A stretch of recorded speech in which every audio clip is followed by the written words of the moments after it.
funny. You wouldn't hurt me, would you, sweetheart? Sweetheart, be reasonable. After all, we're married.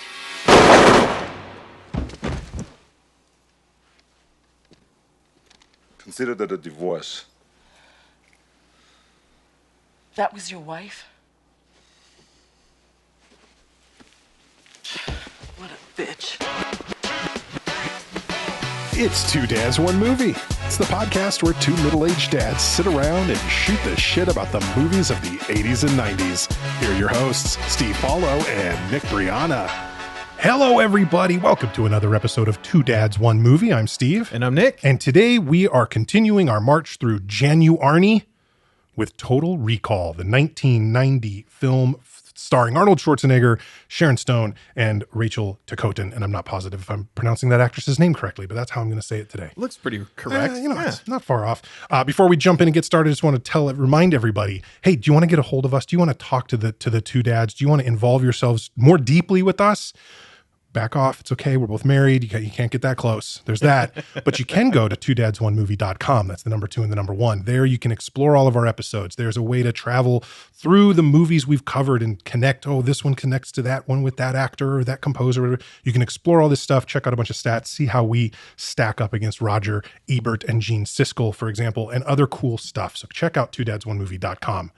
Yeah, it's a super fun site, everyone. And I'm kind of generally anti-website, and I really, really like this one. It's easy to get around, and there's lots of fun little like trivia bits on there. I like it a lot. Yeah, you can sign up for an account in order to like leave comments and do some of that stuff. And there'll be more features like being able to like mark your favorite episodes and stuff like that coming soon. But you also don't have to. If you just want to check it out and poke around, you are welcome to do so. So check that out. Okay, Total Recall. So this is the second movie we've talked about, directed by Paul Verhoeven, isn't it? Yeah, that's right. We saw him in Starship Troopers earlier, which was a great episode. Absolutely. Worth checking out. And yeah, he's always making some interesting stuff for us. Absolutely. One of, I think we've talked about it before, one of both of us, our favorite directors of the era, just kind of like really had a lot of interesting things to say. So this, Nick, was your pick for our Arnie month. Yeah. So talk to me a little bit just in general about your history with Total Recall and you know why you picked it for us. Yeah, so this was early 90s Arnie. He's at the peak of his powers. Yeah. This is definitely one I enjoyed on cable after the fact. I wouldn't have Sure. seen this in the theater, but I probably saw it in like the mid 90s. I think this was a cable descrambler classic. There you go. I know yeah. we had mentioned before a friend that both of us knew in high school, his family had a cable descrambler, so we would get to watch like pay-per-views, but he would also have these awesome VHS tapes of these kind of movies, and we just watch them over and over. Perfect. So this one, I mean, it's fun to do an Arnie impression from it. There's lots of goofy stuff. There's lots of actual cool stuff. Yes. This really just has a lot for you. And the concept of it is very neat. Absolutely. Yeah. I think it is a truly original concept, as are, we'll get into like where the story came from, but this is an adaptation of a Philip K. Dick short story. And when you tackle a Philip K. Dick story for the screen, you are certainly provided with a very interesting premise. Yeah. And a very interesting setting. And so I think, Verhoeven and the screenwriters really took that and ran with it. And I think, did some interesting stuff. I think I'm probably in the same boat as you when it comes to Total Recall, originally seeing it. Yeah. Probably in high school sometime. Possibly a rental or on cable or something. We had HBO. Yeah. So good chance that I just, watched it one late evening when I was supposed to be, quote, in bed, asleep, not downstairs watching HBO. Yeah. But yeah, just have always loved this movie for a long time. There are so many pieces of it that have become sort of cultural, kind of like before memes existed. There were things from this movie, Totally. right, that were basically proto memes. It is, and people would recognize elements of this film even if they've never seen it. Yes, all sure. three of them. Mm-hmm. Cool. All right, let's jump into the facts on Total Recall. All right, Total Recall was released on June 1st, 1990 with an R rating and a running time of 113 minutes. Directed by, as we mentioned before, Paul Verhoeven. Written by Ronald Shusett, Dan O'Bannon, and Gary Goldman from the short story by Philip K. Dick. Starring Arnold Schwarzenegger, Rachel Ticotin, and Sharon Stone. On the scores tip, Rotten Tomatoes, 81%. Nice, solid, fresh score from Rotten Tomatoes, and a 7.5 from IMDb. So this is a well-regarded movie in general. Siskel and Ebert, however, split decision from those two. Roger Ebert, our homie, with the big thumbs up. Gene Siskel, the putz, with a big thumbs down. Don't understand it. Still don't understand it, Gene. All right, some awards. It was nominated for 2 Oscars in 1991. So 2 regular competitive Oscars. It was nominated for Best Sound and it was nominated for Best Sound Effects Editing. It didn't win either of those. One of the reasons it didn't win that or any other Oscars that year is this movie was up against another Arnold Schwarzenegger film, Okay. Terminator 2. Yikes. So Tough competition. yeah. So this film, however, did win a Special Achievement Award for visual effects, which is not the same as like the Best Visual Effects Oscar, but it's like a way for the Academy to, hey, we also want to make sure we point out that there are particular reasons we're saying this movie was great in this category as well. And specifically for this, it was the combination of computer-generated graphics, which were brand new at the time, makeup effects, puppets, all kinds of different stuff that all blended together at different places in the movie. And that's why the Academy decided to, basically recognize it with that Special Achievement Award. Is that something they do often? Do you know if that like it's at their discretion every year if they decide like, okay, we really want to make sure this thing gets something, even though I think it didn't so. win? I think a lot of times they're not on the televised Oscars thing. It's like they always talk about the technical awards or sort of whatever that like come a different time. And sometimes during the telecast, they will run down a few of the winners from that real quickly. So I think it's that kind of thing. I don't know if it's an every year deal or if it's like, hey, when we see something we want to call out that doesn't get nominated for one of the main awards, we'll do it. I think it's kind of the idea.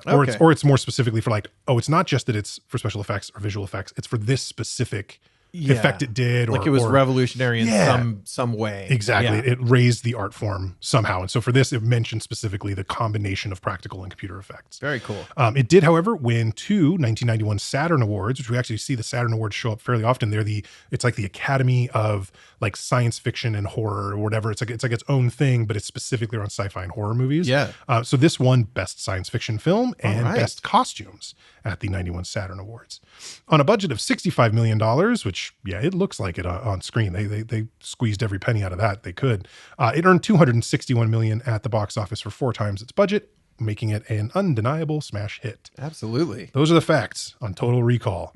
Okay. All right, man. Yeah. You want to kick us off? Yeah, let's kick us off. And this is one that kind of kicks us off in a weird. And I did want to point out at the beginning, it says the producers are Mario Casar and Andrew Vagna. I always pronounced it a certain way, but I think it's like Vagina or something like that. But they're all over like these action films of the 80s. Like their fingerprints are all over like the lesser ones, okay. This is one of their marquee projects. Right. If it wasn't Ridley Scott or James Cameron or that kind of thing, it was maybe these guys, right? Like, So we start off basically with 2 people that are outside on what appears to be Mars, and they're red planet. Red planet. They're in their spacesuits and they have these kind of glass face protecting helmets and everything. And they look like they're just kind of going for a hike, just to walking around out there, just checking out the sights. It's like when you go to the Grand Canyon. What else are you going to do? You just look at it, Just have a peek and just stand there on definitely solid ground that's never going to crumble from beneath your feet. Oh no! So one of them slips and falls down, and we see that this is Arnold Schwarzenegger. Right. And immediately he falls like face shield first onto a rock that breaks it. So the air's, he's like, great Arnie noises, like from the beginning. And this is some of the best, like, culturally permeating stuff from the film is the effect of the eyeballs popping out as he's like outside on Mars and he's freaking out, his face is changing. Really good effect. Yeah. And then, kind of quickly he wakes up from this as it gets very intense, and it had been a dream, and he's laying there in bed with his wife, Sharon Stone. Right. Lori is her name, and Doug Quaid is Arnold Schwarzenegger's character. And I think this is, so much of our love of Arnold Schwarzenegger in latter years comes from people doing impressions of Arnold Schwarzenegger. Yeah. And the whole like Arnie in distress, I feel like there's more of that in this movie than maybe any others. Oh yeah. So the whole like kind of sounds that he makes, it's like all over this movie. It's so distinct. It's really wonderful. Yeah. And of course Lori is jealous because he's dreaming about being on Mars, and she's like, was that woman there? Because so he apparently has this recurring dream, and it's a brunette. So specifically Sharon Stone being a blonde, like there's a comment about like it was a brunette, right? So she knows it's not her. I also just want to like say, it probably goes without saying, Sharon Stone looks amazing in this movie. This is like peak Sharon Stone time. She's gorgeous. Yes. The way that she as an actress, the way that she interacts with him is so good as you get to know more about these characters and what their relationship actually is, because she's not only being a good actress herself, she's like playing a good actress. Yes. Right. In a lot of ways where it's like the character has to be acting. Yeah. and it's like, that's not the easiest thing to do. And she does a fantastic job. No, and she, you know, in a lot of ways, like blows everybody off the screen in this movie. Yeah. Like she is probably the most skilled actor that we're seeing a lot of in this film. Yeah. Of actors. Yeah. It's pretty much her. And Marshall Bell is great in other things. We'll get to him later, but he doesn't really have much to do in this movie. Yeah. So it's sort of like, that's Cohagen? No. That's he is actually really good. That's Ronnie Cox. No, I was thinking Marshall Bell is Quato, George and Quato. Oh, okay. Is Marshall Bell. Yes. He's great in other things, but in this, he was. Yeah, there's actually a lot of Starship Troopers connections. We'll get to those as we see them.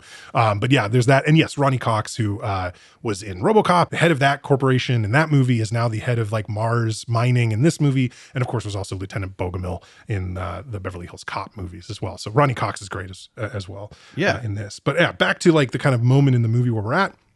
Doug is woken up, basically convinces Lori, "Oh, it's no big deal. You know, I'm the only one that you love. That I love is you. You know, whatever." Gives her some cheesy ass lines, and they make out and make love or whatever. And we don't get to see it all, but hey, you know, her nips are out. You see a nip very early, so you get an eyeball pop and a nip pop within the first like 3 minutes of this film. Very not related to each other, yeah. Yeah, and it's funny. So he turns on the TV. They have this kind of like wall window view, right? And it's the whole wall. So she clicks it, and we see that it's just a projection or whatever. And there's like this news story, you know, kind of scary action news about all the turmoil going on Mars, and terrorists are demanding their freedom and all this stuff. And then Quaid is just like, let's move to Mars. It's like, this reminds me of everyone who's like, oh, like, hey, let's move to this shitty place. You can get a cheap house there. Yeah, exactly. It's like, yeah, but then you're there. Yeah, did you see that there's that horrible serial killing that happened down in the bayou in Louisiana? Yeah, but a big house down there is like $200,000. We could go and we could live in a big house down there. Yeah, there's that. And then I love too that this news report that he's watching, Verhoeven, obviously, like he does it in RoboCop as well, but it's like a signature for him because all throughout Starship Troopers right, is all of the like Fed news or whatever, the FedNet stuff. And it's the same thing. The amount of horrifically graphic violence just being live streamed on the newscast is like mind-boggling. Yeah. When you don't stop and realize like it is only one or two steps past the reality of news, especially in the 80s and 90s. They showed us stuff that they wouldn't now.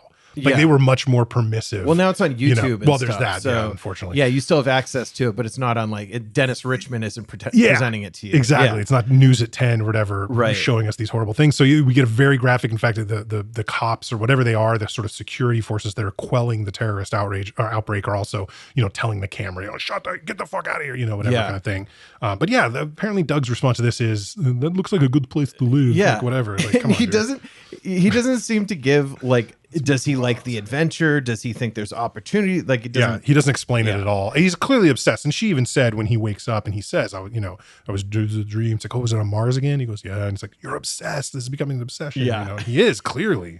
There's a comment, I think, on the news about, you know, the main thing that's happening on Mars is they're mining this substance called turbinium, which is, you know, the war effort depends on it. And they're not really talking about where the war effort exists. I think there's supposed to be just kind of a blanket war effort like there is now, just like there's always one. There are subtle references to like the northern sector and the southern sector or something. I get the sense that it's sort of the countries or former countries of the northern hemisphere and the southern hemisphere of the earth are at war with each other in some way, is what it sounds like, and that this turbinium product is essential to whatever kind of weapons manufacturing that they're doing.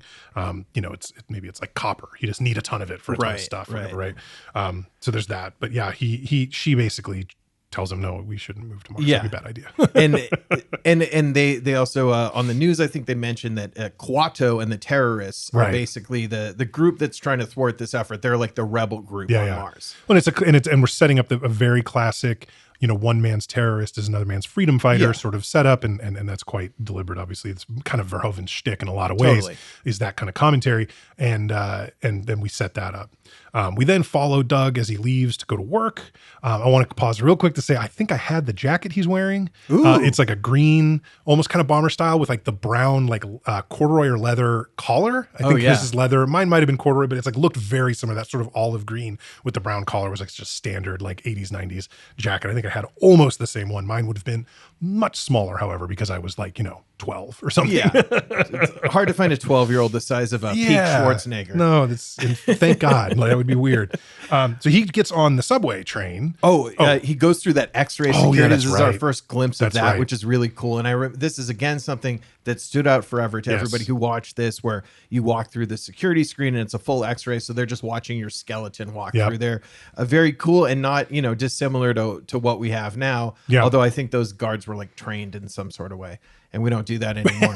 But there's no training at all. Just cool to see like how this world exists. And then when he's on the subway, there's screens everywhere. So that's another thing that's like basically how it is now. That was like this kind of imagined dystopian future then. Exactly. So we made it. Yeah, right. We got it. We got there, everybody. Yay. So he's on the subway train, and there's just TV screens showing ads, and one of them is for a company called Recall, which is Rekall, not spelled like the title of the movie, but basically advertising the ability to go on vacation with a brain implant, essentially, where they will put memories in your head so that you will have the memory of having gone on some fantastic two-week long vacation without actually doing it, and for significantly less cost and whatever else, which I have there's a lot of movies where even dystopian sort of future movies where there's like pretty cool tech where you're like, well, I could live in that horrible dystopia if I had that cool tech. Yeah. This is not one of those. I have never had any interest in that sounds like cool. I wish I could do that. That sounds like the worst.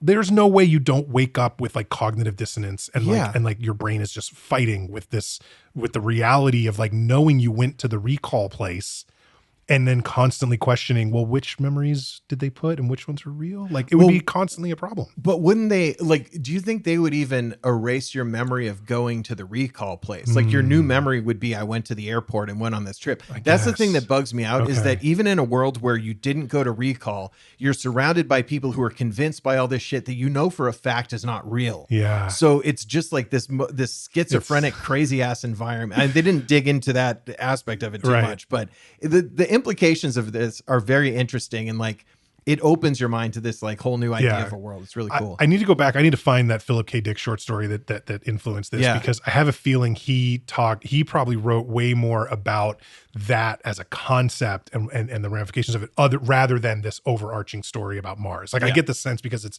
when you base off a short story. I mean, like Blade Runner was based off a short story that really was just about androids and replicants. They call them replicants or whatever. Not so much the whole story of Decker and everything. Yeah, right? You know what I'm saying? So totally. So it's probably a similar thing where I bet you Dick dove way further into the ramifications of this fake memory and what that does to you kind of thing. But I digress. But everyone in his life is against it. So, I mean, this is something that, he's at his job, which is a strong guy job, which is just jackhammering stuff all day. Construction, I guess. Great.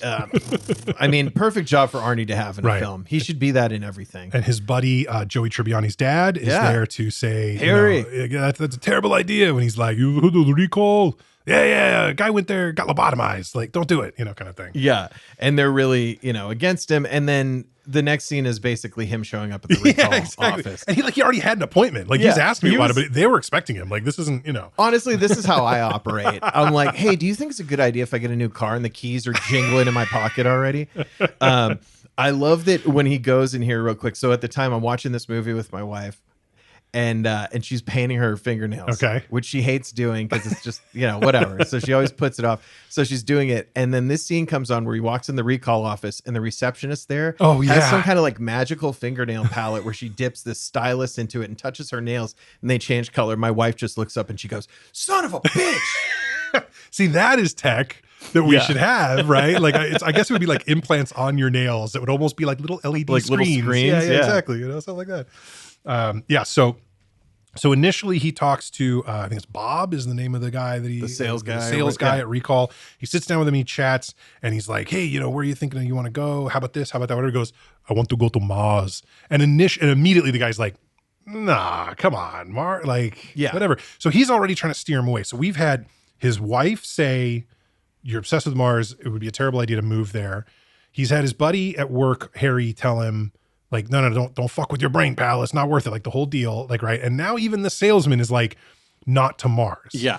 And here's the issue I have with some of that is that we are being like, we will get into this obviously as we go on through the episode, but we are in a position where we are at the mercy of Verhoeven and the screenwriters about like what is real and what isn't. And that's obviously major question of the whole movie. Yep. But if you try to find hints in the early parts of the movie, I find it incongruous that Bob at Recall gives a shit where he wants to go. Do you know what I mean? Like, unless it's just cheap. Yeah, that was the only thing I was thinking is like the trip to Mars is the equivalent of the 2-day Carnival cruise that just stays in the ocean and doesn't even go anywhere. I got you. Like one of those ultra budget things. But yeah, your point is totally taken because it's like, why would he give it? Yeah, but I guess the idea of him just trying to get a higher commission or sell a bigger thing would make some sense because he doesn't factor in later in the same way Laurie and Harry do later. Right, is kind of my point. So, but we will get to that. Yeah. So he offers them, you can go on a regular vacation, but what's the same thing about every vacation you've ever been on? It's you. So what we can offer is this thing called an ego trip where you can select an alternate identity. And again, dude, this is frying your brain even further. This is stabbing yourself in the head and then pushing a button and whatever stabbed you like opens and becomes an immersion blender and just starts scrambling your entire brain, dude. I can't imagine. Yeah. Again, talking about cognitive dissonance and knowing this or not knowing this, like, are you supposed to quote unquote, come back from this vacation where you were, he mentions a secret agent as a possibility, but he mentions other possibilities as well, like a rock star and like different things. Right.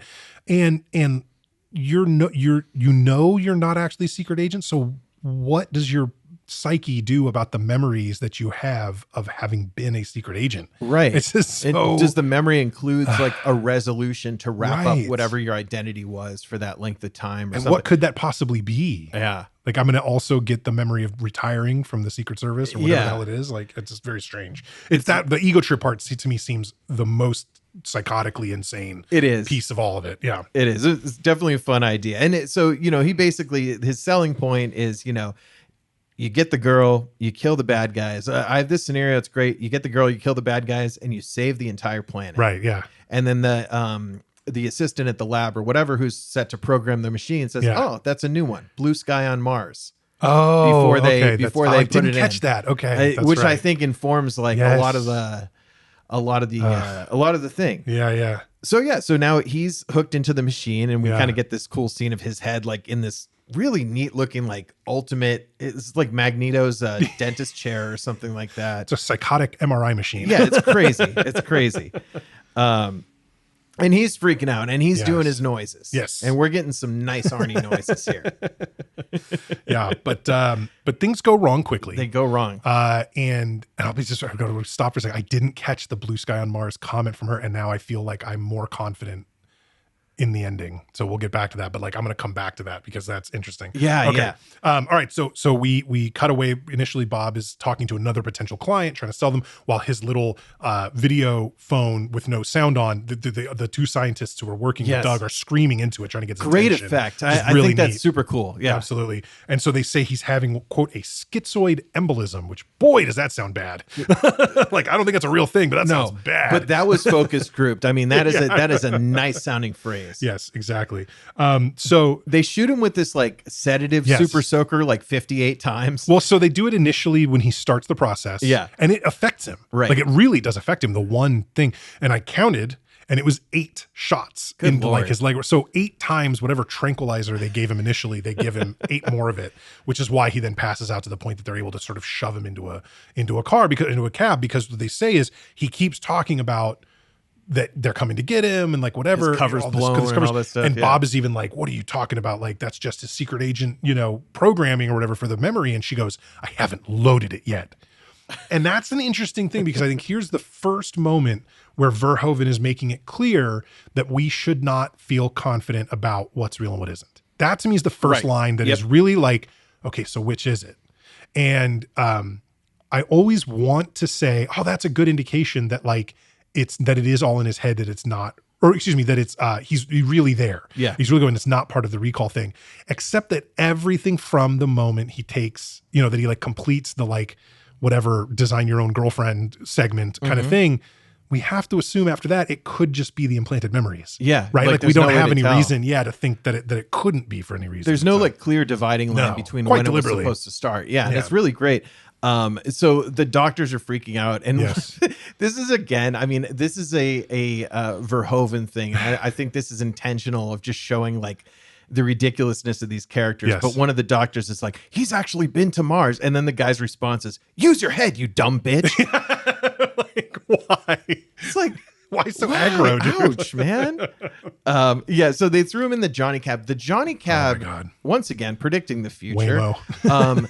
But I love the level of detail that they put to give him like silent film style facial expressions, like when he's making these kind of like sarcastic eye rolls and stuff. I love that there's a robot engineer who's like, you got to figure out how to make his eyes roll if you say something annoying. It's like in this version of the future, what Johnny Cab just hired a bunch of former Disney Imagineers and we're like, make these like the auto animatronics and like, the American Adventure or whatever. And it's like, oh, okay. So just like really big and over the top. Yeah. We need to make sure that the fake driver that definitely doesn't need to be there for any reason is very emotive. We need a very emotive fake driver. It'll make people feel more at home. It's definitely not Uncanny Valley at all. No. Yeah. You could have saved a fortune just having the inflatable autopilot from Airplane be the driver there. Much cheaper. Very hard to blow up though. So he is heading home. Well, so he wakes up in the Johnny Cab, and I think he asks just to go home, right? Isn't it? Yeah. But before he can get up to his apartment, he is stopped by Harry from work, and Harry pulls a gun on him and is like, "You blabbed about Mars. You're in trouble now." But oh my God, Doug just absolutely destroys these people so brutally, so quickly. And this is something, I mean, I just literally wrote the note I wrote is snapping necks. But there's part of, so I wanted like real quick, I was going to take a little pause here.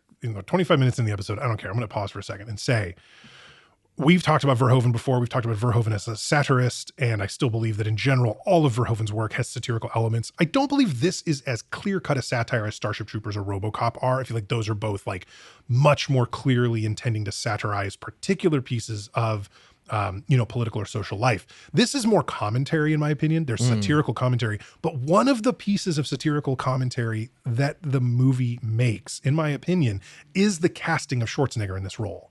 The fact that he is completely unconvincing as a regular guy. Yeah. And yet Hollywood has tried all his career to show us ways in which, no, he's just a regular guy. And then surprise, he's burly and can fight. It's like, yeah, we could see the 28-inch biceps. We know who he is. Like, yeah, we get it, So I think that this fight and his reactions, his sort of like, oh my God, I'm Jason Bourne, I didn't realize, sort of reactions are part of Verhoeven's commentary about the way Hollywood treats violence and the way Hollywood casts people. And I think it's an interesting commentary. Interesting. I think that's a good point. And then, these other guys that he was killing seemed just kind of like regular Joe type guys. These weren't like, trained assassin type. No, and like guys, Harry's overweight and like, it's just like, really cool scene. So Quaid comes back to their apartment, and back at the apartment, Lori is doing this like holographic tennis instructor thing, which is really cool. Very cool. And he comes in freaking out and, shutting off all the lights and everything. He's like, get down. He's like, look, I have to tell you, they tried to kill me, but I killed them. And then I don't know why I love so much the way he says this. He's like, and Harry from work, he was the boss. Like, he was the boss. So she doesn't believe him. She's basically just like, oh, you're being paranoid. And he goes, is this paranoid? Whatever. And he shows the blood on his hands. And he does go wash up. But when he comes back, she's like talking to him, I think. Or maybe he doesn't wash up. But at one point he's talking to him and she's trying to distract him because she looks over his shoulder and they have like, a ring cam or whatever at their front door. And it's clear that Michael Ironside and his buddies are showing up. And this is our first experience with his character named Richter. But they are coming and it's clear she recognizes who they are. She is trying to get it so that Doug does not notice that people are at the door, essentially, right? And so, when he realizes it, he gives the clever girl kind of thing, which is like, we're going to make clever girl. That's got to be a tag too on the website because that's going to come up a few times. But yeah. This is an excellent scene here. Yes. And Lori starts beating the shit out of him. As we were talking about earlier, Sharon Stone, so hot in this movie. And also, what would I ever get a recall of? If I could get an accurate, vivid memory of Sharon Stone from that era beating the shit out of me, dude, I would watch that baby back every night. See, I'd be more interested in the first scene she was in. But, this is good too. It doesn't last as long. So, like, what the fuck is happening? Right. And he ends up in this shootout with these guys and he's fighting everyone off. Great scene of them like chasing each other. Are they the escalator thing? Right. So not quite yet. Right. So she tries shooting at him. He comes out or whatever and is like shooting at him and he like gets the gun away from her in the fight and everything, whatever. And then he's able to like basically get away and he's running to the subway. basically. Yes. And so this is where Michael Ironside and his buddies, Richter and his crew, are like following him. And this is where we get that cool thing again with the X-ray, Yes. where there's like, he's going through and he triggers the things. He's got a gun on him. So that gets triggered. And then Richter and his boys are coming from one side with more guns, but then the security people are coming from the other side to stop him from continuing through. And he has to jump through the like X-ray screen or whatever, which is amazing. And I think I might be getting it backwards, but yeah, there's a point where he, or no, that's when then they get to the escalator from there. Yeah. And this is when, and I don't know how to feel about this part, but Doug using a random passerby as a human shield is an interesting choice for this character. I will say he did kind of use every part of the human shield. Like he only used one human shield, and he used that guy for so long. It's true. But yeah, I mean, that made me crack up. I love an escalator chase. That's always worked so well for me in the shootout. And this is a really great one. But yeah, the human shield, I had a note about that too. And then as they get to the top of the escalator and Richter continues to fall, because now Quaid has killed several of his guys, but Richter and Helm, his right-hand man who we saw in Toy Soldiers, he is continuing after Quaid. There's one little very Verhoeven moment as they get to the top of the escalator. There's all these dead bodies everywhere because all these passersby have been shot. All of the Richter's guys have been shot. I think Richter, instead of stepping over a body, steps on one of his dead henchmen, and the sound it makes is so gross and squelchy. And when I saw that, I went, "Oh, that's so Verhoeven!" Like, and Richter and the other guy, the guy from Toy Soldiers, they're getting into the car to go after him, basically, and they make a comment about like, oh, your wife, because Richter and Lori are in the real relationship, basically. Exactly. Right. In this scenario. Yep. And Lori was pretending to be Quaid's wife. And and he's like, oh, yeah, I'm sure your wife hated every second. Yeah. Like basically making a joke like, oh, I'm sure she hated fucking that guy. Yeah, right. Yeah. He's so ugly and out of shape. And Richter gives us the title here. He does. It's like, because he's like, does he remember? Because we get Cohagen right on the little video phone. So that's Ronnie Cox's character is up on Mars, and he's obviously working with Richter. And he goes, like, what happened? Does he remember anything? He's like, no, not yet. But it could be it's only a matter of time. In another hour, he could have total recall. So we get the title drop. So good. Not quite welcome to the total recall, but like, but yeah, we get the title drop there, and then they are going. So they have him bugged. They're able to follow him. Helm has this little handheld scanner, right, that is following him, and so he gets to a hotel, right? Yep. And he goes into the hotel, and then he gets a phone call on the hotel thing. Is that right? Yeah. So he gets a call, and it's like a video call or whatever. That's right, because they all are in this movie, it seems. But yeah. And it's if you want to live, don't hang up. That's right. And it's this kind of leather jacket looking guy, who's like, look, this is what you need to do. You don't have a lot of time. I got this suitcase. I was told to deliver this to you. It's like, who were you? Oh, I used to know you. Well, yeah, like who told you to give it to me? You did. Yeah, exactly. Then it's kind of funny that he immediately bombs down from the hotel room to the payphone where there's the briefcase, and this old lady is just like scooping it up, like, don't mind if I do. Finders keepers. And she's fighting him over it, and he yanks it away. And she's, in the meantime, one of the things the guy told him to do, because there's a tracking device inside of his head, is wrap a wet towel around your head. So he kind of has like a wet towel, like turban around his head. And he comes out, he steals the suitcase from the lady, and we get a classic old lady, fuck you, asshole. And he turns around and does a very funny bow to her. It is very like, is it meant to be like Middle Eastern looking? I was wondering. Like, I think it's a reference it's supposed to be. Right. But not the best joke, but yeah. Not the best joke. It worked enough though. And then one of my favorite tropes, and I'm really glad we get this. What do you say when you get into a cab? The number one thing you could say. I think I'm just going to get in and yell drive. Yeah. Just drive. Right. Go. Goddamn Johnny Cab. So good. And he ends up having to actually rip the Johnny Cab driver guy out to get to work, which is very funny. So then he's got this little joystick, and he's like just going in circles for a lot of it. But as Richter and Helm are both running after him, it seems like everybody in this movie has either machine guns or automatic pistols. Everything everyone is firing is very rapid fire. Yeah. And so he's doing, whatever. And then so he ends up getting away and going to this sort of like abandoned, almost like a construction site or a quarry or something. I don't know what the hell it is. Just a shootout friendly location. Yeah, right, exactly. It's a lot of cement and a lot of open space, not a lot of people. He gets there and he stops the Johnny Cab. And as he gets out and the Johnny Cab like asks him for the fare, like says how many credits the fare is. And he was like, sue me or something like that. The Johnny Cab starts driving after him like it's going to run him down. Yeah.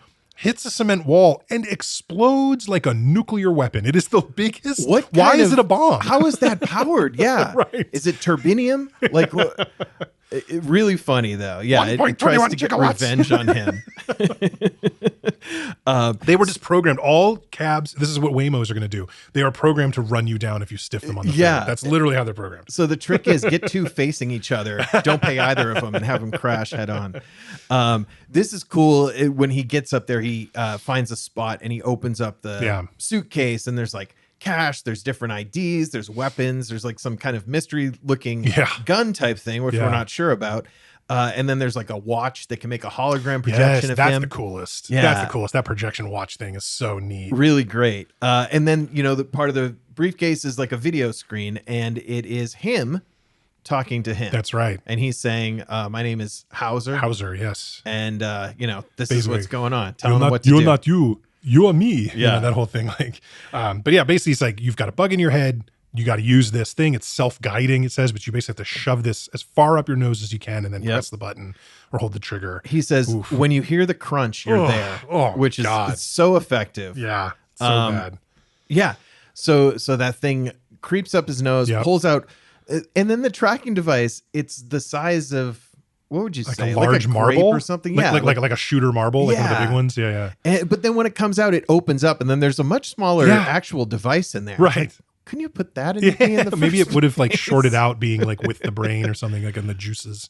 But really gnarly effect once again. Great practical effect of him yanking it out, and like one of the uses of puppets. Basically, it's like a puppet head that they're pulling a thing out of, and one of the reasons for that special achievement award was the puppetry used in this and many other close-ups of heads. Yeah, right. We, at the very beginning, actually, as his eyes were bugging out in the dream on Mars, that was another puppetry thing. Yep. So really cool stuff. We'll see a couple still. Absolutely. Yeah.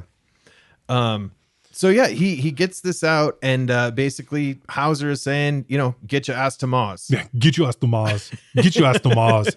Get your ass to Mars. Get your ass to Mars. Richter and co have found him in the meantime. Well, because once the bug comes out, it's now no longer muffled by the towel on his head. So now it's a clear signal again. So they're able to go right where he is. But he can see them coming. They're like several floors down, and he's able to see them. So he's able to stick the bug into a piece of chocolate. And there's a bunch of rats. We've seen a bunch of rats in this area, whatever. And of course, rats like food. So, basically he's able to get away. And then as Richter and Helm and the boys follow around, Helm's still got that scanner, that sort of handled scanner, and just starts going there, and they shoot in an area, and then the thing moves there, and he like 7 or 8 times, and finally it's like, just stop saying there, you're clearly wrong, but they end up realizing that there's like the bug is on the floor moving back and forth. It's the rat is dragging it around the room. And Richter decides, once he discovers that it's just been a rat tricking them this whole time, he caps the rat, and the most blood splatters out of it. So bad. It's really gross. It doesn't make any sense. It's going to be the biggest rat in the world. It's still not going to make that much goo. So at this point, Quaid is getting his ass to Mars. Yes, he is. And he's in the customs line, but I don't know where he is. I don't understand his character. There's some old lady there for some reason. 6 foot. Well, it's not that old. She looks like about a 6'4", 45-year-old or something. Yeah. I feel like, she's credited as a weird character name, but yeah. So the customs agent is asking this person, how long will you be staying in Mars? Yeah. 2 weeks. 2 weeks. And then there's some commotion and stuff. And he asks her another question. Right. The answer is not. I think it's like, did you bring any fruits or vegetables with you? That's right. 2 weeks. It's like, and then this, I don't fully understand what's happening here. Is something about the costume that Quaid is in short-circuiting or malfunctioning because he doesn't have that wording recorded in that voice, or is he trying to get out now, realizing he's been found out? It's hard to tell what's going on, but it's like, and Richter and the crew had just kind of walked through there, so they walked right by him, and they're about to go up an elevator, and then he's kind of like, wait, this is too. Wait, why is that lady saying 2 weeks so much? You're right. We better turn around. It's very strange. But she is causing a commotion. So there's that. But it end up with one of the coolest effects is like he kind of unscrews side of the head of this woman, pulls it open, and it all separates, and there's Arnold underneath. Yeah. And it's again combination of like computer stuff and makeup and puppetry. It's just so neat. And he's got the head in his hands then, and I think just says catch, right? Or something like that. And I will give advice to any henchman or security guard or anyone. If somebody just throws you a random thing and says catch, like step aside, don't baby. Catch it. Let it hit the ground. Let it go. Oh my God. So it's a bomb, basically. It explodes. And the head looks up at this guy who caught it. So now it's animated again somehow. Yeah, and right. looks up and says, "Get ready for a surprise." Yeah, It's like, that's right. You couldn't have programmed a couple more canned like answers to security How guards about in there. yes or no? Just have yes and no. Oh, did you bring over any fruits, vegetables? Nope. Instead, get ready for a surprise. It's like, well, that's not a useful phrase. No, Like, not at come all. on. That only works for one thing. Come on. You need like hola, gracias. Like, come on, you need the basics. Like, So Richter and his crew are like, "Oh, there's Quaid. We're going after go him." get him. And there's this big gunfire, but they're in like an airlock. right. thing, Well, they're on Mars right? and they keep talking about the domes, right? Like Yeah. everything is in a dome because that protects you from the lack of atmosphere and also shoves oxygen where it needs to go or whatever, right? So yeah, all the gunfire ends up breaking some of the dome because we later get several indications. I don't know if I wrote them down specifically, but several characters in this movie talk about how when Cohagen had all of the domes built, they were cheap as hell. They weren't good enough to keep out the solar rays. They break easily. Like they're super and that's cheap, why there's like crappy. mutations of the people Exactly. That's why on the some people planet. are mutants. Okay, And then gotcha. also why a single bullet is enough to just completely destroy all these. They weren't built to be like bulletproof or really sturdy. They're thin like glass. They're really like the worst possible thing you could make it out of. He's like a slumlord who has Yes. built this like company town for the people to work the mines and like the affiliated You got it. industry that rises around it. That's the I idea. totally didn't pick up on the description of like it's clicking now, but Yeah. specifically because I was kind of thinking like one bullet. Yeah. I wrote a But, note at one point about like, hey, why aren't these domes like a little bit sturdier? Yeah. Like whatever. And then it was like after like the third person made some comment about Cohagen being cheap and the domes being crappy, I went, oh, they're just deliberately shitty. Yeah. And deliberately cheap and crappy. So that's why they have to be extra careful. Right. Because even later, one of the bad guys stops Richter from shooting because it's like, Right. hey, they're the dome, it'll break, you'll kill us all kind of thing. So it's definitely something that comes up over and over again. Yeah. Okay, cool. Yeah, and this is a cool scene. I mean, anytime there's like a pressurized situation that gets Yeah. blown open, it's always cool with people getting sucked out Right, and everything. Very intense. And they're able to Like lock it down, basically. Yeah, they're Like able steel to doors. all these doors come down. Yeah. And then Richter's immediately like, open the door up. And the guy's like, I can't. And he like puts a gun to his face, like, open them up. And he's like, they're all connected. Which I feel like was supposed to hit harder than it actually did, but I enjoyed it. It's good. So Richter has to go visit Cohagen and sort of explain what's going on. And Cohagen's like, I don't pay you to think. Like, don't think, just do what you're told. That's sort of standard, like the boss knows better than the henchman kind of thing. Yep. But yeah, so there's that. And then, and now we're back to Doug, and he is in an area and kind of, he's being barked at by a couple of cab drivers. And so there's one guy who we don't really get to know very well, but then the cab driver that he ends up choosing is this guy, Benny. But initially they're both sort of like telling him, hey, where you gotta go? But he's where he needs to go right now. So he's at the Hilton, the Mars Hilton, I guess is where it is, because he was told by Hauser in the recording, go to the Hilton, use this ID. I don't remember which one. Mr. Brubaker. Brubaker, right? Yep. Use that ID. Safe deposit. And sure enough, there's a safe deposit box and a key to a suite under that name. So he's now got a room to stay in. And then in the safe deposit box, it's just a single flyer for, damn it, now I've got the name. The Last Resort. There you go. The Last Resort in Venusville. And Venusville is sort of the red light district. And it says on the back, ask for Melina. Yep. And so, yeah. And he takes it and looks at it and then writes the name Melina again next to Right. it and sees that that's his handwriting. Yep. So he's like, all right, I got to go there. One thing about Cohagen real quick, because I know you'll appreciate this. He just has regular fish. It shows him Yes, I just noticed- feeding regular ass fish. Yes, I was gonna write down. When I saw that, I went, "Oh, another one with the fish tank." Oh, but this is just goldfish. Like this isn't sharks or like piranhas or any other kind of Japanese fighting fish or whatever. So there isn't that element to it. But the goldfish actually play a very nice little metaphor later in the movie. But yeah, no, I noticed that it was just regular fish, nothing special. Okay, so Quaid now he goes to this place in Venusville, the red light district area called the Last Resort, and he's encountering different types of people. There's people who have these like really deformed faces, who they're just being referred to as freaks, and it Mutants, seems like I think is what they keep some calling of them, the cab driver or whatever, is pointing them out, and some of them say they have like psychic powers or whatever. Right. They get to this place, the Last Resort. I feel like this place is kind of a cross between the Mos Eisley Cantina and the Max from Saved by the Bell. It's like right down the middle of that. It's got an early 90s vibe, even though it's meant to be, far in the future. Whatever, these movies will take place in like 2080 something or whatever is the original idea. This to me is where the movie if you want indications that this movie is actually a Western in some ways, this is an indicator. This is the saloon, right? This is totally. a standard Western Yeah. saloon, brothel, whatever, just, futurized. But you're right. It's got that. It's almost too clean in some ways, right? Which is very like the Max. Like there's almost an element of it that's too. Yeah, it's like, wait, nobody spilled ketchup there. Right? Like, but yeah. And we get again one of the very iconic things about this film that you know about, even if you've never seen it. We get you want to have some fun. Yes. The girl opens up her shirt and she's got 3 titties. She does have 3 breasts, and all 3 of them clearly are prosthetic. Like it's not like they put an extra one in between the actress's real chest. It's clearly like one big bodysuit. But yeah. I feel like I just found out Santa wasn't real. But yes, the triple titties are there. He doesn't really want to chat. He asks the bartender for Melina. Yeah. And Melina's like, well, the bartender's like, well, Melina's real careful about who she talks to. She's got her regulars, whatever, and she'll like me, whatever. And so this is where we meet Marshall Bell and Dean Norris's characters, and they're both in Starship Troopers, as you mentioned. Marshall Bell plays George, and Dean Norris plays Tony, and Tony is another mutant. He's got like almost like part of his forehead is like folded over one of his eyes, like an eye patch. It's very gashy looking, weird face and head on Tony. I didn't place him as Dean Norris until I was like looking at the cast going into this, because I know Dean Norris obviously. But good for him showing up in Verhoeven films. Asac Schrader on Mars. Oh yeah.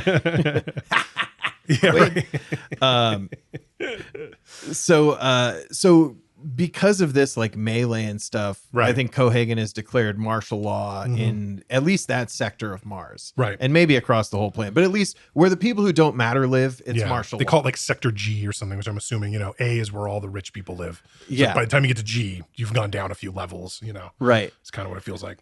And now we've got Quaid. He's back in his hotel room, and he's got a visitor. Yes, and so it's a doctor claiming to be from Recall. I don't remember his name, I gotta be honest with you, but doesn't matter. He comes in and he's like, hey, you're not really here. I'm not really here. You're still sitting at Recall in like the little, whatever. You had this schizoid embolism.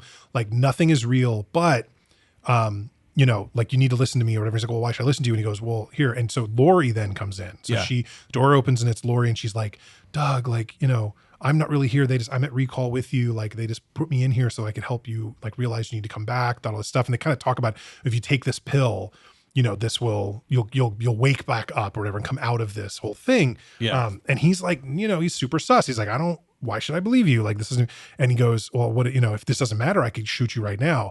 And the doctor's like, well, that doesn't matter to me because yes, I'm not here, but it will matter to you because if you kill me, you will never have another opportunity to come out.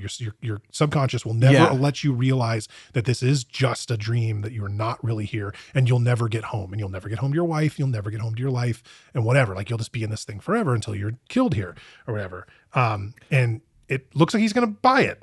Yeah, he's ready to buy it. Doug's kind of like, okay, takes the pill from him. And I like to present it to him as, take this pill as a symbol of your desire to come That's right. home. Yeah. Sometimes I take a pill as a symbol of my desire to get an erection. That also works. But yeah, so he's like ready to take it, and he's kind of looking back and forth at the doctor. Yeah. And then he sees a single bead of sweat. And, those beads of sweat are always snitching on you. If it really didn't matter to that guy, he wouldn't be standing there sweating with a gun to his head. And so he blows him away. Yeah, and, great scene. Yep. And Quaid, he ends up getting caught because they've got other guys here. Yeah. And he's cuffed and everything, and they're ready to. He seems kind of screwed, but then Melina comes in with a gun, and there's a great fight between her and Lori where they're both wearing pantsuits. Right. Which is I like a nice pantsuit brawl,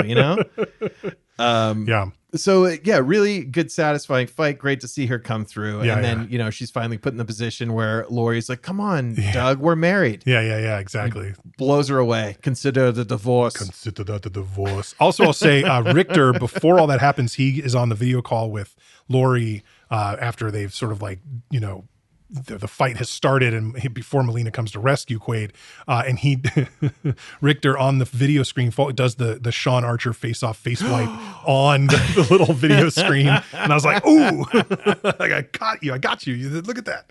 So I'll have to. I guess now we have to have a face wipe tag and tag just these two. Yeah, well, I think there might be another face wipe. Really good, and Benny, the cab driver, is waiting for them now, so we get kind of a cool chase through the tunnels. Like during during this whole thing, they're these big, like, super scary looking, like boring machines that are just tunnel drilling. Like it's all these drills in all these different directions. Yep. So that's a hazard that they're avoiding. And those can also be weaponized against the people as well. So that's a good kind of like monster in this film. Yeah, absolutely. And it kind of it made me think when I saw it, it made me think of a little bit of They Live and the whole like bulldozer coming to like the shanty town or Freedomville or whatever, right? And it's like it felt very much like that because they really are much more prevalent in the lower income sort of areas. Yes. Right. They're not near the airport or the spaceport, and they're not like near where Cohagen is. Right. And it seems like a lot of these little areas of this sort of town or whatever you want to call it are just dug out of the ground, like out of the mountain or whatever it might be.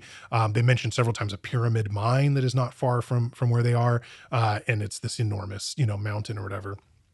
But yeah, so there are those things. So Quaid has to go escape. He finds Benny. Benny takes him to the last resort. So it's Melina and Quaid and Benny all going to the last resort and being pursued by Richter's men or by Cohagen's men.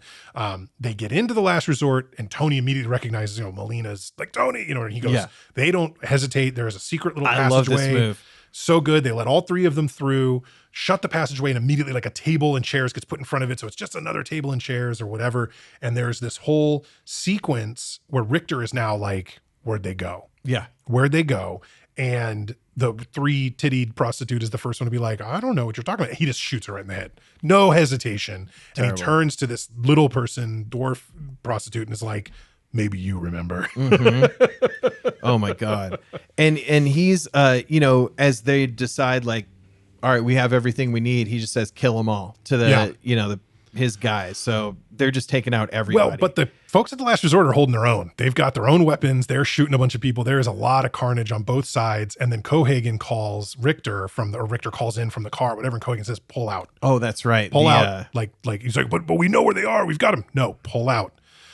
Don't think, just do what I told you. That whole thing, right? So they leave the sector and all of the big fans that pump air into the area turn off. And this is Cohagen's plan, basically, is like, if you don't, if Quaid doesn't turn himself in, whatever, we're just going to let everybody in this sector die. It's probably hundreds and hundreds of people, but they're all, they're the scraps from Demolition Man, right? Yeah. They're the part of society that the rich do not care about. Right. And they're not even necessarily the mine workers. No, they're like these are, just the bartenders detritus and prostitutes and all kinds of stuff that they don't care.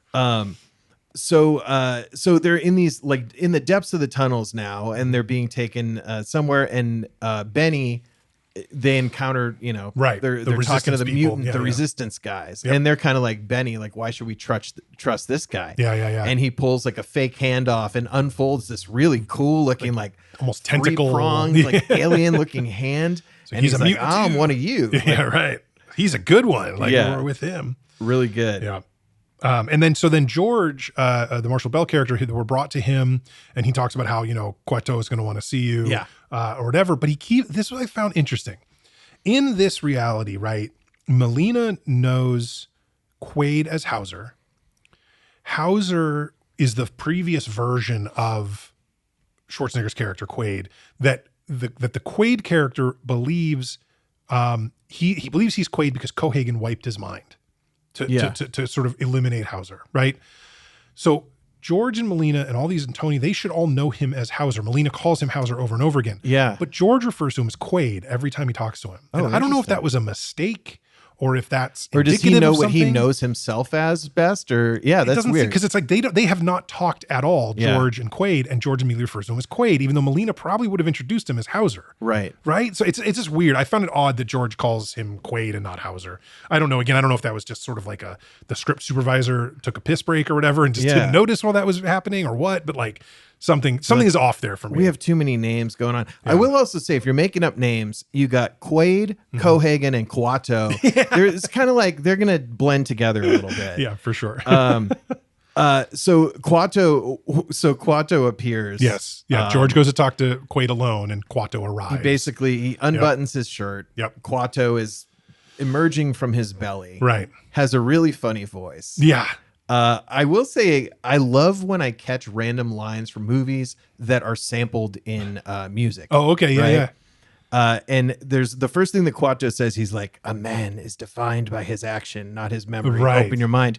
His line where he says, a man is defined by his it's in the Royce the 5'9" song, My Friend, which is about his dick, but that's definitely there. It says a man is defined by his, and then it goes boing, oing, oing, oing, oing. So I want to shout that out. I want to shout out Royce the 5'9" for that too. Deep cut, man. Yeah, God, you know, that's good I'm stuff. full of deep cuts. But Kuato has to say, "Open your mind." And he says it like, "Open your mind." And he says it like 10 times. He repeats himself like 10 friggin' times. And Kuato does, I mean, 1990s, great for the 90s. Looks a little goofy, but it's okay. It's one of the effects. It doesn't show him too much. It's one of the effects that like had to be the way it is to make this character how they designed it, right? I mean, they did kind of as best they could, but it is one of the effects that doesn't hold up quite as well as some of the others. Like it really is very rubber puppet kind of idea. I do like the effect though that Marshall Bell plays when Kuato is active is that George is in like a trance. Yes. It's almost like there's not enough blood in this body to like power both of them at once. Right. So when Kuato is active, George is basically a zombie. He's practically in a coma. Yeah, right? yeah. And he's just there to be the life support system for Kuato,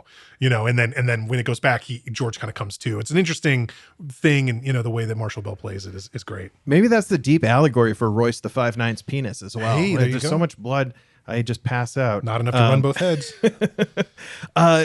Yeah, so he kind of gives him a view, like a vision into like this, the pyramid mine. Well, the idea and is this is Kuato reactor reading thing. Yeah, right? it's Kuato reading Quaid's or Hauser's memory. Okay, so it's supposed he to be knows it's supposed to be one of the locked memories inside Quaid's mind that has been quote erased. But Kuato's powers are no, I'll help you access that. Okay, and then he gotcha. can see it at the same time. So now Kuato sees it because Hauser was there with Cohagen when they were talking, so he saw it. So now Kuato knows that exists, and Kuato, because he's a psychic and a genius, basically knows what it's for. Yeah. And that's the sort of important piece, because at that moment, through the walls come those, you were talking about, those drilling tank things whatever they gnarly, are. yeah. Those mobile drills come busting through the walls, bad guys running out, shooting everybody up, the whole resistance getting destroyed. Yep. George gets shot, George initially gets shot, but Kuato's still alive until Richter comes and puts one through in his head. And this is like not good, right? So and Benny flips on them. That's right. Benny is working for Cohagen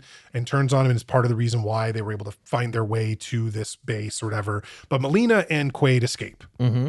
Or start running at least, and are trying to get, I think, down some scaffolding or whatever at one point. And this is where Richter's about to shoot at them, right? Because he's still pissed that Laurie is dead. Melina killed Laurie, or actually Quaid killed Laurie, but regardless, they killed Laurie, and he's pissed. So he goes to shoot him, and Helm has to stop him because he's like, dude, if you're gonna kill us all if that glass breaks. Yeah. Because they're right kind of on the outside almost of one of the domes. Yeah, and it looked, I mean, it. there's so many people inside that area. Yeah. That's not a small window to close off. Exactly. Yeah. That's right. That's not something that's going to be, those around the spaceport, there were those metal sheets that went down. There's no way. It's a huge sort of exterior dome. They get captured, and Cohagen tells Richter, you got to bring them back. You can't kill them. Like, I need them. Mm-hmm. And so, so they get knocked out and then wake up in Cohagen's or something. But we get Cohagen talking to Quaid and tells him, thanks so much. Yep. Hauser planned this with me, but we needed you to do this because there's no way that the resistance would have trusted Hauser, with his actual memories. So thanks so much for doing this. You are the reason Kuato and the resistance are dead. And Melina's like, fuck, I believed you, like whatever. And Quaid's still like, dude, I don't know what this guy's talking about. This is still not reality as far as I'm able to tell. Yeah, and it's really, this is the big flip here, and he's blamed for everything. Nobody trusts him or anything. And at the meantime, the oxygen is running out in the planet. So we're kind of especially in that sector G, wherever last resort is. Yeah, in that area, and we're shown like all these poor people just like really slumped over, like it's really rough. It's bad. So I think what they're doing is they're putting Quaid back into kind of the recall type machine to restore him back to normal, or whatever they're planning. Well, they're basically going to put back Hauser's memories and personality and whatever else to make him Hauser again. And then also they're going to put Melina in the other one and basically turn her into his like obedient sort of supplicant or whatever, like somebody who just will do whatever he wants kind of thing. Yeah. And so he's restrained in this machine. And or before I think maybe right as he's about to be restrained, Richter says, "Is he going to remember any of this?" Nope. And the doctor says no, and he punches him in the face. Yeah, see you at the party. But sure enough, Quaid is able to pull like the entire part of the chair apart. Like, he's a strong guy. I'll give it to him. Right? It's like Arnie. An 18-inch screw that's holding this thing in, and he pulls it out, and then he jams the bolt like into the neck of one of the doctors. It's so brutal. I mean, It's one of the more brutal kills in the movie, I think. I think it bolt is. in the Yeah, neck that's is rough. real bad, but awesome. And again, so positively Verhoeven. Yep. But yeah, he's able to get out and kill all these like scientists or they're in that room and help Melina out of hers. Now she's been in the thing longer, so I don't know if like if there's much to think about. But I always when I was I thought to myself like, oh, I wonder if she's further along whatever sort of change they were trying to enact in her than he would have been because she was in the machine longer. I don't know, like maybe not, maybe it doesn't matter, but that's something I thought of when I was watching it. That's important. Yeah, if she was more like groggy or lost some memories. Yeah. So at this point in the scramble, they kick the fish bowl over. So we have the fish suffocating, like flipping around on the ground, and then it cuts to like the people running out of air. Yep. Very, very, very a little maybe ham-fisted of an allegory or metaphor, but again, Verhoeven not really known ham, not really known for subtlety. It's not really his thing is subtlety. No. So this was very, very on the nose for that way. But yeah, so they do escape, and so then Cohagen greenlights Quaid. He tells Richter like, go ahead and kill him. Like I wanted Hauser back, but this is not going to work. Much. It's like we got to end this. So kill him. But before Kuato died, real quickly we need to go back. Because before Kuato was killed, he told Quaid, go turn on the reactor. It's how you save Mars. Yes. And the reason that the reactor was never turned on, we hear Cohagen in like the flashback, and I think even one other time, is that the turbinium that they're mining is what powers the reactor. And the scientists are like, this could cause a chain reaction that would activate and therefore deplete all the turbinium on the planet. It could make the mining impossible, which is why Cohagen's like, well, it could never happen then.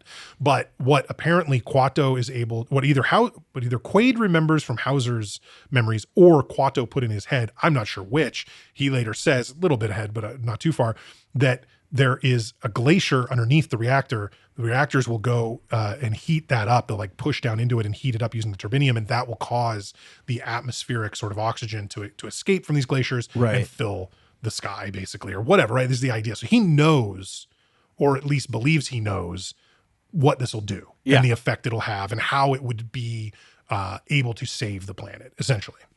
Yeah. Yeah, that's good to know. And I mean, this is like an ultra complicated thing, and they spend like the minimum amount of time, but that's okay because the more explanation, the more questions we would have. But we get a basic like turn the reactor on, great. Glaciers melt, oxygen goes in air. Yeah. All right, good enough. Like let's move from there. Solves our problem. Yeah, exactly. Right. Everybody can breathe. We're good. So they're going down to the reactor and they're in the tunnels. Yeah. And Benny has gotten inside one of those gnarly drill machines. Yes. And he's basically coming after them. Like he's got them pinned basically up against the wall. Hey, Quaid, screw you, right? Or did he say screw you? I don't know. I just wrote down screw you. Somebody said it. So this is what happens. So Benny's closing in on them. Right. Quaid picks up this kind of manual, like jackhammer type device, and he starts drilling into like the fluid hoses and stuff in this machine. And he's drilling through that stuff, and he finally gets through so that the machine seizes up. Yeah, it's all like the motor oil. Yeah, right before they're about to get crushed by it. And then he pops in from the side. That's right. Miraculously guesses exactly where Benny's would be. There's an indication on the side that says like operator only. It literally shows you where the operator is on the outside of the tank or whatever. Yeah. So he just goes, it's a perfect target. He goes right there. And that's when he goes, hey, Benny, screw you. And like, screw you. And he just, oh man. Oh my God. Really nice. Really nice. And then Benny's done them a huge favor because he's busted through the wall to the reactor. So now they're going there. And of course, this quote reactor, whatever, the way it's built, it's like there's a narrow footbridge across the whole thing that is like 700 feet up above the glacier. So it's this ridiculous catwalk that they have to go down. And I love this line.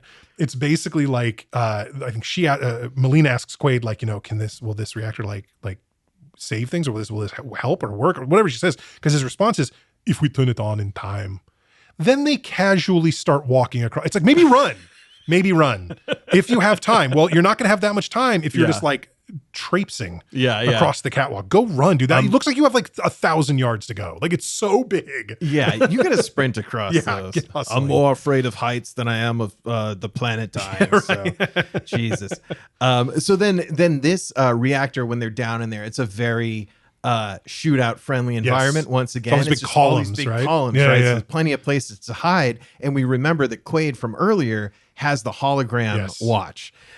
So I don't think it shows us quite exactly what he's doing. No. But there's a scene where Quaid is standing there, and then he's all of a sudden surrounded by Right. Richter's guys who are just blasting at him, and he's just standing there laughing like Yeah. Billy in Predator. That's right. Yes. Right? He's just doing. Oh.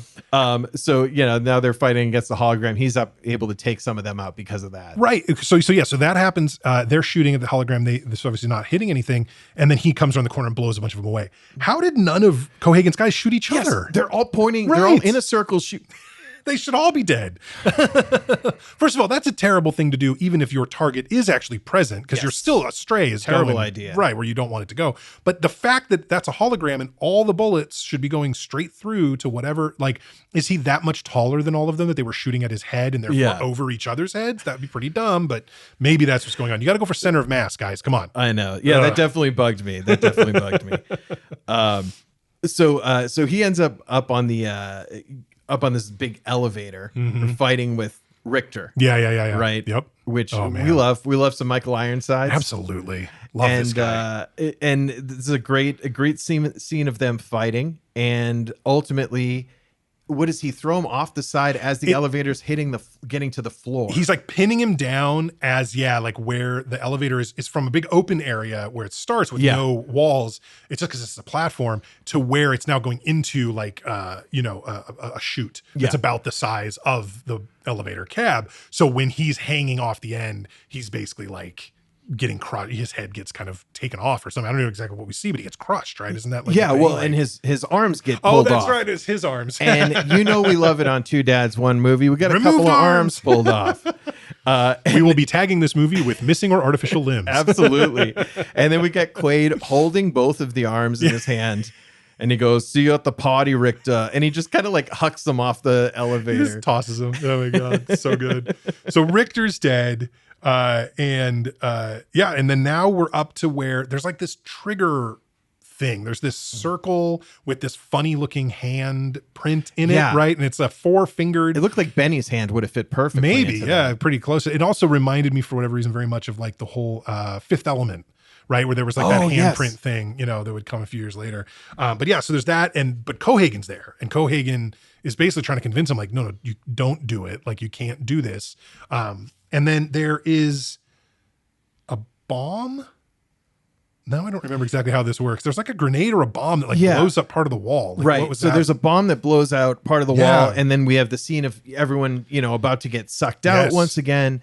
And the people that are holding on, it's kind of Melina, Quaid, and Cohagen. Cohagen ends up getting sucked outside as they're kind of holding on. Quaid is trying to like climb towards the handprint activator thing. Yeah, there's like a rope or cord or whatever that he's able to kind of like crawl across to like get towards it. And he is able to hit the thing and like start that reaction, but then he and Melina both lose their grips and fly out into the still atmosphereless outdoors of Mars, rolling down this big hill, the big mountain that or whatever, and kind of coming to rest at the bottom where, we'd saw just like Quaid at the very beginning, Cohagen has get the whole bulge eyes kind of thing happening to him. And that starts happening to Melina and Quaid as well. Yes. It really, once again, the effect is awesome of them like suffocating, almost dying. I like that you just fully returned to normal after that. So this is interesting. I want to talk about this. So my take on it is that Cohagen did not die. I don't think we ever see him die. We just see him struggling to breathe out in the atmosphereless outdoors. In my headcanon, Melina and Quaid are outside for not long enough to have permanent disfiguration from it. Okay. So they do sort of just, as the air pressure and everything normalizes around them, the bulginess and everything just kind of recedes. Okay. That's obviously because we see them. We know that happens. In my headcanon of this movie, though, Cohagen lives and is now a mutant. Oh. So he now has to live as this like deformed, sort of thing without cool psychic powers. It's just, he's just a freak. In my headcanon, that's the deal. A mutant who can only tell the present. Yeah, exactly. Right. So during this scene of them like struggling, we've got this cool steam coming up from the glacier and the reactor, and then all these clouds in the sky, thunder and lightning, and the sky turns blue because, as we all know, on Earth the blue sky comes from. Why the fuck is it blue on Mars? So I think the idea, and I'm stretching here a bit, is that what this eruption is doing is providing Mars with an atmosphere it didn't have at all, right? It's not just that there isn't oxygen. It's that on the surface of Mars, you are essentially inside the vacuum of space, essentially, right? Slightly different because there's gravity, but like that's the idea. And that's why it has that effect on people and they can't breathe there. So I think the idea here is that the atmosphere is being generated. So there is now not just oxygen, but an actual atmosphere for the whole planet. So air pressure and everything else is normalized. And I think that there really wasn't an easy way to define that or display that other than a blue sky. Yeah. You know, and I think that's kind of just, I agree It would with at least be red for a long time. And then if those rains really picked up, I guess maybe it would turn blue. But... I don't know, but it is a little strange, but that's like, clearly the indication is like, oh, it's got an atmosphere now. Yeah. You can like go hiking that hill you want to hike in Mars. Now you can just walking around. You don't have to wear a spacesuit anymore. Yeah. And that's kind of how we end it, right? We've got Melina and Quaid, and they have saved the day and Mars. Saved the planet. He got the girl. He saved the planet. Yeah. Just like the guy at Recall said. That's right. Yeah. And that's Total Recall. Yes, it is. And now I've got to remember I said something about, I'm going to come back to that. Yeah. Now I can't remember what the hell it was. Oh, man. But it was something at the Recall stuff. Not the blue sky on Mars part. Yes, that's what it was. Yeah. Sorry, that's what it was. Yes. So I want to comment on that because that's something I hadn't thought of before. Because I have always, when I've watched this movie, taken it to be that what we witnessed is his memories, that he went to Recall. They are just memories. He's really married to Lori, like whatever. And that if something went wrong, then it went wrong, whatever. But like, that this is all still sort of, he essentially he's comatose and lobotomized at Recall. That's what I've always believed is real. However, it's definitely not clear that that's the case. It's certainly easy to argue that it's the other way around. But I think that the reason I'm now set on that being reality is the scientists talking specifically where we can feel pretty confident it is before he's taken, because they haven't hit him with the first dose of the drink. They haven't put him into the machine yet. They're just loading the program. And she says, blue sky on Mars, that's a new one. Yeah. So this is a new thing for him.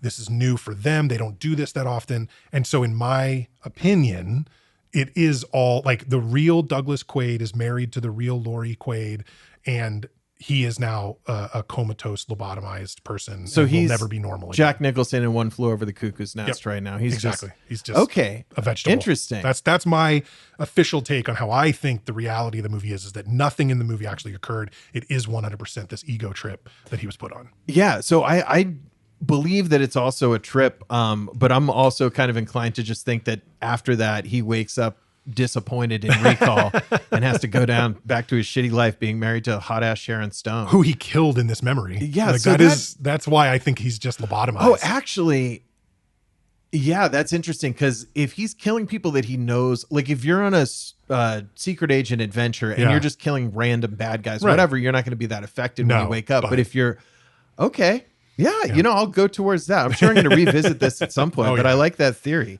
But I think we both probably agree this is probably not the actual events that happened. Like he's not trying to tell us this is reality. No. Again, it's too connected to the Recall thing. Right. Again, nothing. That's my take, is that nothing in it really occurred. But I think there is a way to argue that, no, that's all real, not a memory at all. He does, basically take everything at face value. He was Hauser, Cohagen did try to, do all this stuff, and it was all, what I'm saying? Like, you could take it as all reality. And the fact that it was like, Lori was in it and Harry was in it and all this stuff happened at Recall was simply the fact, like, things really did go wrong. You know what I mean? It's so you could take it that way. And I think that I would be inclined to think that, again, except that makes it more interesting to think about too. Yeah. Because if it's just like, oh, it's all a dream and he's fine, that's not as No, bad. I like the idea that he's a turnip. Yeah. All right. Well, this was Total Recall, yeah, man. And this was my selection for January. So I'll go ahead and rate it. Go for it.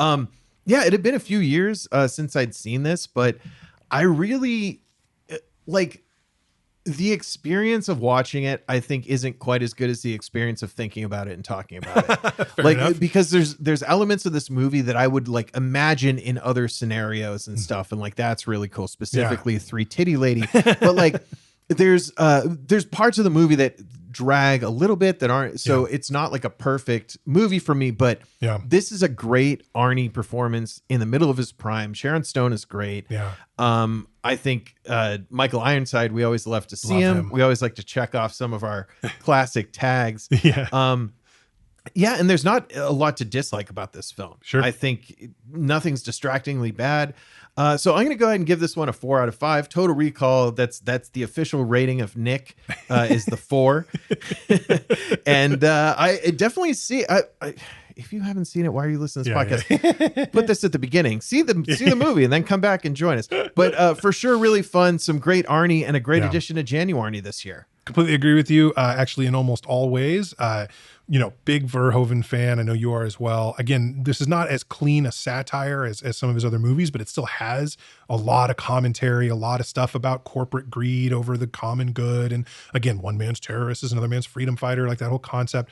There's so much, the rich literally selling oxygen to the poor. There's so much great commentary in it. So it is very Verhoeven-esque, and the over-the-top violence is part of that aesthetic. And again, I think I mentioned earlier, but I think the casting of Schwarzenegger in this role in particular, because this would have, in some ways, would have made way more sense with an everyman like Bruce Willis or something. Like a Harrison Ford. Somebody like that, where it's like, action hero, don't get me wrong, but not looking like Arnie or Stallone or, Dolph Lundgren or somebody like that, right? So the casting of Schwarzenegger in this, first of all, obviously helped get it made. This anytime you can get a guy like that associated with your picture, it's getting made.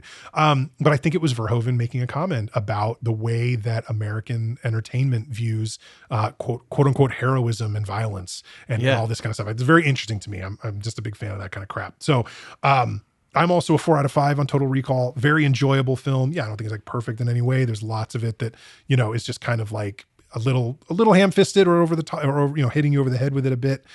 Some of the effects don't quite hold up, but most of them are really great. Really good. Especially the stuff involving puppets is generally very good. We mentioned Kuato is maybe not the most convincing today as it was, as convincing today as it was then, but it's fantastic stuff. So 8 out of 10 from the two dads on Total Recall. And that's where we are with that one. And we got some more January coming. Yeah, you got a pick coming up next, Steve. What are we getting hit with next in January? So this is great. So I'm super excited. We're going to go a couple years further into Arnold Schwarzenegger's career, still in his prime, still putting butts in seats. He's still at the height of things for himself. I think anything from the mid 80s, at least through the mid 90s, right? That was Arnold's time. Oh, yeah. So this one's from 1994.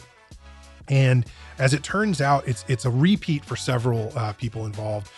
We have seen movies with Arnold Schwarzenegger. Obviously, we're doing this, but also like Terminator 2. We've seen a couple movies already with Jamie Lee Curtis. She stars in this next movie as well. And then I love it. We just realized, and this was something I updated on the website recently, this will be the third movie that we do that has been written in part by James Cameron. Because Cameron, we all know, was a screenwriter credited on Terminator 2 Judgment Day, but as it turns out, has now made claims, and it seems like nobody's disagreeing, that he was a massively important writer on Point Break, which his wife at the time, Catherine Bigelow, was directing. He is credited as a producer. And Cameron apparently created the ex-presidents as the gang. He created that and wrote both of the skydive scenes. So completely important. And, so this will be the third Cameron written picture that we cover. We're going to do True Lies. Schwarzenegger, Jamie Lee Curtis, Tom Arnold in one of the few roles I enjoy Tom Arnold in. It's good Arnold. Very good Tom Arnold. Arnold and Arnold, Tom and Schwarzenegger. But that's what we're going to watch next week. We're going to watch True Lies. Oh, can't wait, dude. Great pick. That's a wrap. So if you like what you hear, and we hope you do, please consider heading over to Apple or Spotify and leaving us a 5-star review. It really helps new folks find the show. Be sure to check out our website at twodads1movie.com. That's the number 2 and the number 1. There you can contact us directly, find out all kinds of info about our episodes and the films we discuss, search through transcripts of the show, and much more. We'd also love it if you followed us on Instagram at 2dads1movie. Once again, this has been Total Recall, another episode of 2 Dads, 1 Movie. I'm Steve. And I'm Nick. Thank you so much for listening, and we'll catch you next week. Thanks, everyone.